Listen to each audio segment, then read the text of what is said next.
Hello, my name is Elizabeth and I work at the Worcester Art Museum.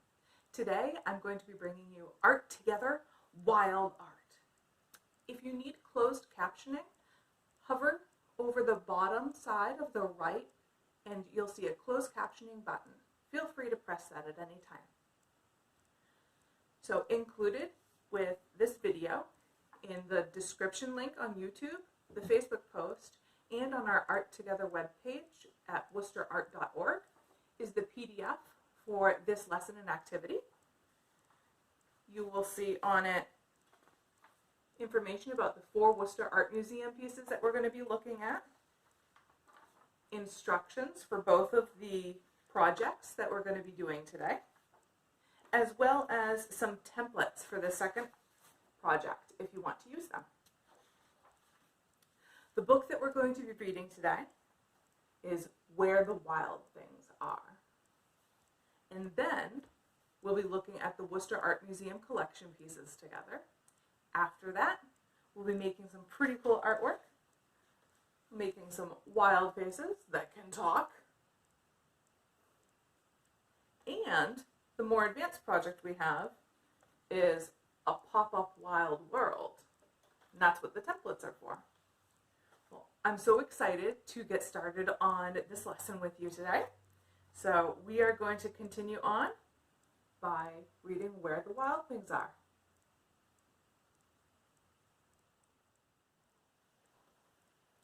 Our inspiration story today is Where the Wild Things Are, story and pictures by Maurice Sendak. Where the Wild Things Are. Published by HarperCollins Publishers. The night Max wore his wolf suit, it made mischief of one kind and another.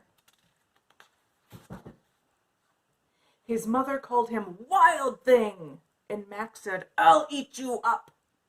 So he was sent to bed without eating anything.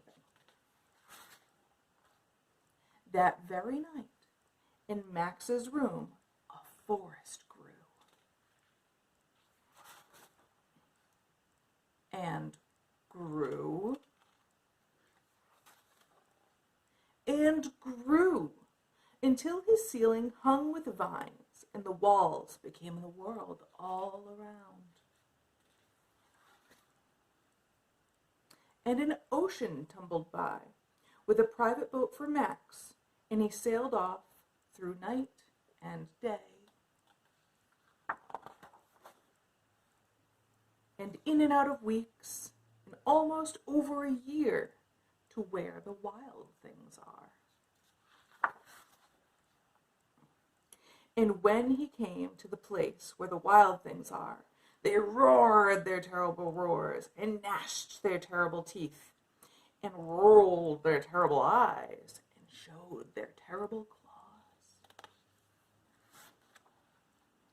Till Max said, "Be still," and tamed them with the magic trick of staring into their yellow eyes, without blinking once, and they were frightened, and called him the most wild thing of all, and made him king of all wild things. "And now," cried Max, "let the wild rumpus start."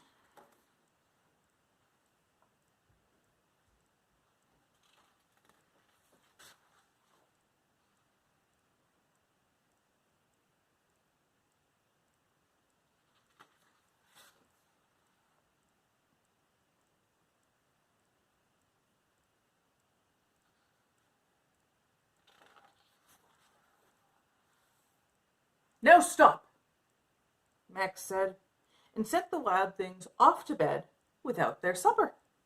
And Max, the king of all wild things, was lonely and wanted to be where someone loved him best of all.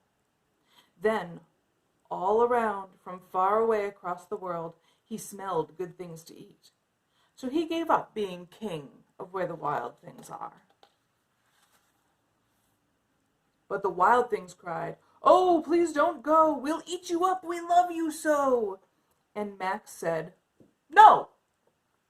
The wild things roared their terrible roars, and gnashed their terrible teeth, and rolled their terrible eyes, and showed their terrible claws. But Max stepped into his private boat and waved goodbye and sailed back over a year and in and out of weeks and through a day and into the night of his very own room, where he found his supper waiting for him. And it was still hot.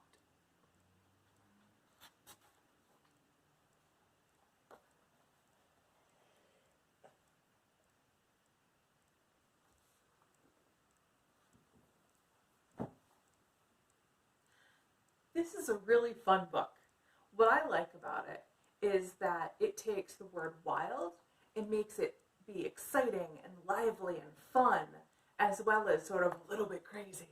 And we're going to look at some pieces of art from the Worcester Art Museum from all over the world that sort of capture that wildness. So here's your first piece. This first piece of art that we're looking at is currently on view when the museum is open on our 4th floor. It's labeled Animal Head. It's from the Rimojadas culture from their classic period. This animal head was made by an artist living in what is now Mexico's Veracruz Gulf Coast. What really strikes me about this piece is the smoothness of the clay and the attention to detail. You can see the lines on the tongue and how they really forced the nose to come out. Sometimes it's hard to tell whether or not this animal head is going to bite you or lick you because he's laughing. The second piece that we're going to be looking at is titled Animal Mask, or Bonu Amwin. This is from the Ivory Coast and was made between the years of 1800 and 1962. This animal mask was made of wood, and it almost seems as though the artist wanted to capture the lively spirit of the animal by designing this mask with wide open eyes and sharp teeth. You can see that they spent a lot of time carving the shape of the head and the point of the ears to get everything as symmetrical, or same on one side and the other, as possible. This third piece that we're looking at is an articulated figurine of a dragon. Now, this is Japanese and was made between 1850 and 1900. This sculpture is articulated, which means it can move along its joints. This is one of the museum specialists wearing gloves to protect the artwork. This dragon was made out of iron and is really not that large, so the attention to detail here is pretty amazing.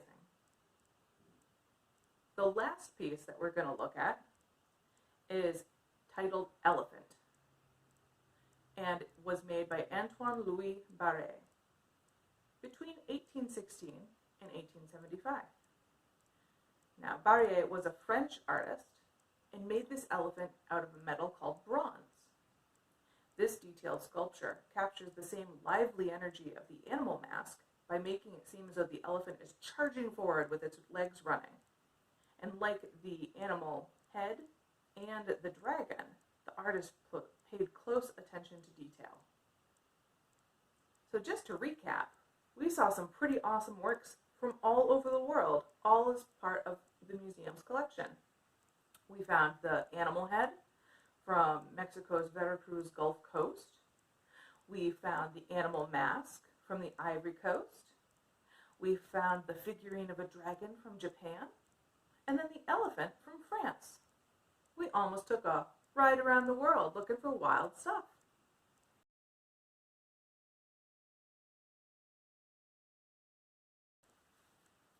All right, so now that we've read where the wild things are, and we've looked at some cool art from the museum, we are totally inspired to start making our own wild faces and pop-ups. So as a reminder, this is our first project. I have a few examples here. This is the one that I made. My 7-year-old daughter made this one. She decided that she did not want to have it cut out all the way. Here's another one. And then this is the one that you'll see in the video. I didn't finish coloring this one, but you can get the idea. So, first, grab your supplies. You can take a pause and then restart the video when you're ready.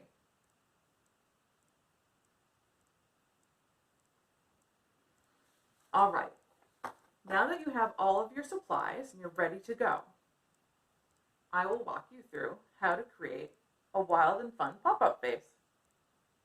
First thing you're going to do is fold your paper in half lengthways. Then you're going to use a pencil, draw a straight line or a zigzag about 2.5 inches long, closer to one end of the paper than the other, and starting on the folded edge. You don't want to go all the way to the other side. Next, you're going to take your scissors and cut the zigzag. Again, don't go all the way to the other side. Now, you're going to lay that folded paper down, and you're going to fold the corners of the zigzag back away from their cut edge. You're going to do this for both sides. I find it's helpful to flip the paper over and then fold them the other way as well. This helps with the pop-up part later.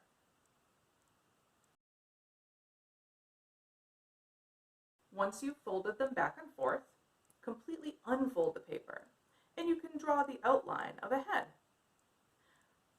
You can color in the head. Don't forget to include eyes, ears, nose, hair, scales, skin, etc. And you can cut out the head if you choose. The next thing you're going to do is pop the mouth out and bend the head to make your wild thing talk. I find that the easiest way to do that is holding your head a little bit at an angle, and you're going to pinch one side, the middle of the mouth, and sort of push the point of that back, and make sure that the three folds, the middle one comes up and the other two go in. And then you're going to repeat that for the other side. Now, as an optional part, you can add the inside of the mouth. What you're going to do that is take your folded head with the mouth folded on the inside, and you're going to lay it down on another piece of paper. It can be a half sheet of paper. It doesn't have to be a full sheet. And you're going to trace one side of the mouth and then pick it up. You're going to line up the top and bottom of the mouth with the two lines that you made and trace that. You can remove that and you'll have a diamond. And in the diamond you can color in the mouth, teeth, tongue, whatever you want to put in there. After that, you can use your glue or your double stick tape, put it on the outside of the mouth, and then stick it together. You may want to leave your face completely on the larger piece, or you could trim the back piece off so that you don't see it, except for when you open the mouth. Congratulations, you just made a wild and fun pop-up face. All right, now that you've made faces, maybe you think you're ready for something else. The next project that we have, Next Level Pop-Ups, A Wild Place, might be for you. So remember, this was the example that I was showing you before, and I'll walk you through how to make one of these. Go ahead, you can pause the video, grab your supplies if you need different ones, and we'll get started in just a minute. So the first thing you're going to want to do is think of a place that you would think of as wild, fun, and exciting. Then do a quick sketch of what it might look like, or you could keep it in your mind. This will be your inspiration for your wild pop-up. Now, you can either choose to work with the templates that we have provided, or you can try to go it on your own too, just by following the directions. Your first step is folding one sheet of paper in half widthwise. Then you're going to make 4 cuts about 1 inch in from the folded side of the paper. If you're using the template, you then open the template up, and then you can cut along the red lines using those holes that you started along the folded line. If you're not, look at the template image and then you can sort of get an idea, because not all of the lines are the same length. After you have created those different strips in the paper, you're going to be folding them at the tops and bottoms as well as in the middle. Again, if you're using the templates, these places are marked with black lines. If you're not using the template, please take a look at the template paper, and then you can get a good idea of where you might want to fold your strips.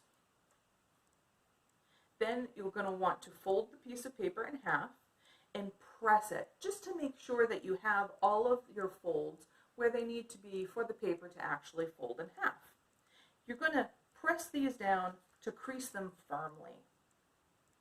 Now you can put that piece aside for now and get your other piece of paper. You're going to be folding it in half widthwise, and if you're using the template, you can just cut along the black lines and cut out those little rectangles.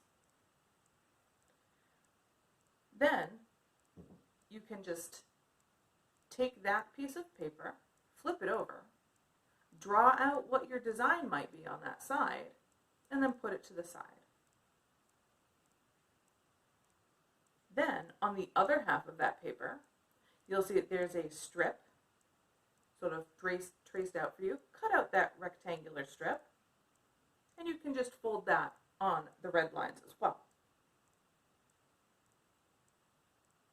Now what you're going to be doing is using the rest of the paper to create your items for your wild place. So go ahead and draw those out and then cut them out. Then you'll want to test fit them. Now your pieces can pop outside of the larger paper. There's no rule against it. But if you did not want them to, if you wanted them to be more of a surprise, you might want to make them a little bit shorter. Once you've test fit your pieces, you can draw and color in your pop-out pieces.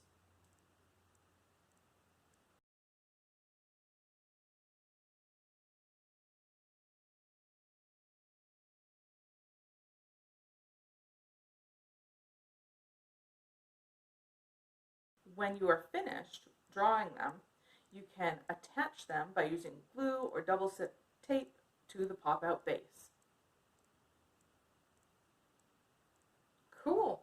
Now you have a wild face and a wild place. Thank you so much for having fun with me today with this wild art lesson. It was great to read where the wild things are, look at some Wham art from our collection, and then create our own art. If you've created something that you want to share with us, we would love to see it. So feel free, and either on Facebook or Instagram, post a picture of what you've done, tag the Worcester Art Museum, and you can use the hashtag WhamArtTogether or WhamArtAtHome. We would love to see your work, and we plan on starting a Flickr where we can have a little gallery of everything that everybody has done at home. Well, I look forward to seeing you again next week. If you're looking for more lessons, don't forget to check out the Art Together page on our Worcester Art Museum website, which is worcesterart.org. And until then, we'll see you online.